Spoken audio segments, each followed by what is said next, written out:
Rubrika Tižnjovnik piše o lokalnih konkursoch u oblasti javnog informovanja, a našo mesta o počatku volonterskog kampu u Ruskim Keresture, o akciji za zberanje pomoci Nataši Gajdoš u Verbaše i aktualnosog zo Zdjurdjova.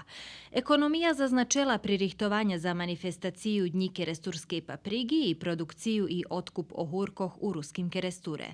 Na bokoh rubriki Duhovni život interesantni napis o odnošenju človeka k hrihu, a o novej teatralnej sezoni Ruskog narodnog teatru Petro Riznič Đađa i o hostovanju Doma kulturi Ruski Kerestur na festivalu u Poljskej piše u rubriki Kultura i prosvita. Ľudzeroki život čitačoh upoznavaju s učiteljami jogi Vladimirom Vislavskijom i Vladimirom Emejdijom z Kerestura, a tu i štvarte predluženje feljtona Privredni život Rusnacoh autora Mirona Žiroša.